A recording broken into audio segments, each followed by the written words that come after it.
Hello, sziasztok, én Trine 99 vagyok, és ma arról szeretnék nektek beszélni, hogy Facebook és valóság. Ugye a Facebookon nagyon sok azon, hogy beszélgetsz valakivel, ismerkedni szeretnél, és ilyeneket itt, hogy XD, LOL, a LOL az a League of Legends, mondjuk K, OK, meg ilyenek.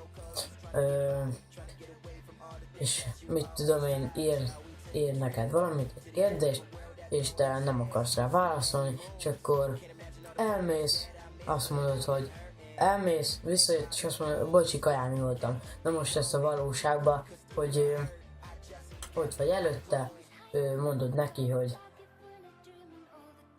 köszönöm neki, meg ilyenek, megkérdez, mi újság vele, válaszol, ő is kérdez valamit, és akkor azt mondja neked, hogy kérdez valamit, amire te nem akarsz válaszolni, és akkor nem fogod magad, így elsétálsz,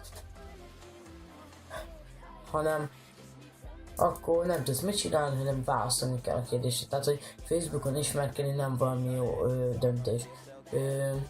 Vannak azok a rétegek, ahol mindent megosztanak, kiírnak olyanokat, hogy jaj, most kaptam egy iPhone-t, nekem most új cipőm van, meg ezeket, és ezt undorítónak tartom, úgyhogy ennyi. Meg mit tudom én, csak egy ilyet feltételezünk föl, nekem volt egy ilyen ismerősöm, aki kiírta azt, hogy ő kell mellett nyomni, és másnap betértek hozzá. Na most ebből se jó a Facebook, meg ilyenek.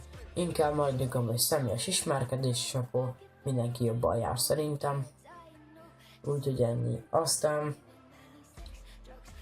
van is olyan, aki, ugye ezt már mondtam, hogy mindent kiír, akkor vannak azok, hogy mindent megosztanak, mindenféle szarságot, úgyhogy nem ez borzasztó. Úgyhogy én Trine 99 voltam.